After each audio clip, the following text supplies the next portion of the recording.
केंद्रीय राज्य मंत्री रामदास अठावले आज लखनऊ में है। मेरे साथ इस समय वो मौजूद हैं, मैं उनसे बात करूंगा। सर, आज आप लखनऊ में थे, प्रेस कॉन्फ्रेंस की, 5 राज्यों को लेकर आपने बात की कि जो इन 5 राज्यों में चुनाव होने हैं उसमें आप बीजेपी के साथ चुनाव लड़ेंगे। लगातार आप बीजेपी के समर्थन की बात करते हैं, लेकिन अगर दूसरे राज्यों में देखा जाए, महाराष्ट्र के इधर, तो बीजेपी कहीं ना कहीं आपको सीटें देने से कतराती है, तो क्या करना है?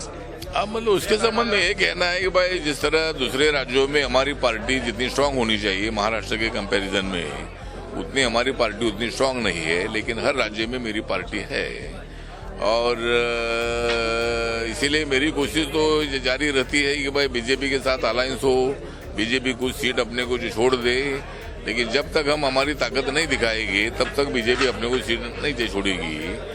लेकिन अगर बीजेपी सीट छोड़ती भी नहीं है तो कुछ सीटों पर चुनाव लड़कर बाकी के जगह पर बीजेपी का समर्थन करने की कोशिश मेरी पार्टी की रहेगी।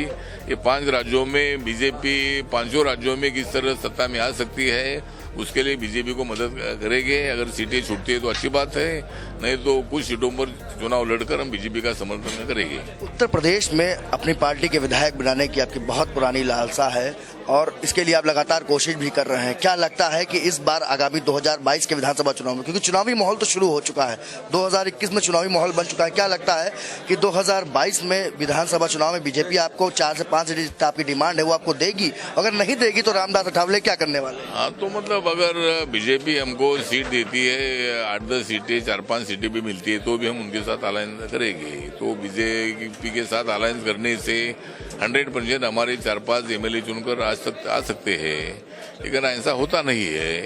तो भी हम इंडिपेंडेंटली कुछ सीटों पर हम चुनाव लड़ेंगे, 20-25 सीटों पर चुनाव लड़ेंगे और वहाँ भी मतलब अगर इंडिपेंडेंटली भी अपने ताकत पर अगर कुछ सीट चुनकर आ सकती है क्या, इसका भी हम स्टडी कर रहे हैं। और इस वक्त रिपब्लिकन पार्टी के 2-4 विधायक मतलब यूपी के विधानसभा में रहेंगे। इसी तरह की हमारी कोशिश जारी है, बहुत सारे लोग हमारी पार्टी में आ रहे हैं। प्रियंका गांधी आज वाराणसी में है, रविदास मंदिर गई हैं, क्या लगता है कि आज अखिलेश यादव भी गए हैं, प्रियंका गांधी भी गई हैं, क्या लगता है कांग्रेस का क्या भला होगा रविदास मंदिर जाने से प्रियंका गांधी?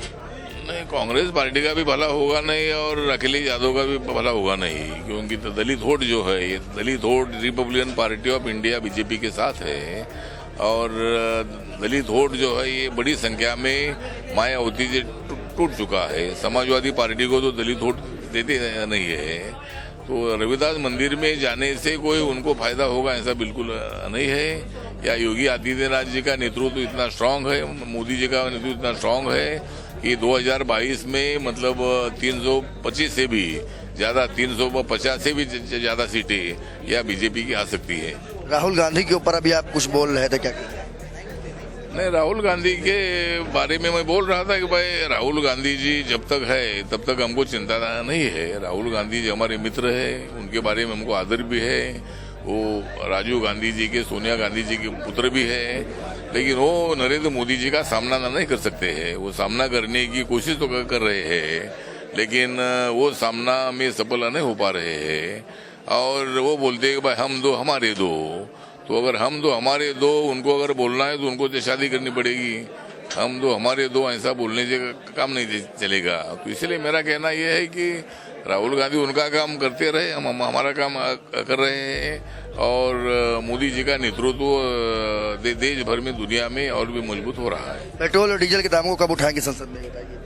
अभी पेट्रोल और डीजल के भाव मैं तो मिनिस्टर हूँ, सवाल उठाने का विषय तो नहीं है, लेकिन जरूर हम अगर राज्यों ने और केंद्र ने कुछ टैक्सेस कम कर दिए तो ऑटोमेटिकली पेट्रोल डीजल भाव कम हो जाएगी। तो उसके लिए जरूर हमारी कोशिश जारी है।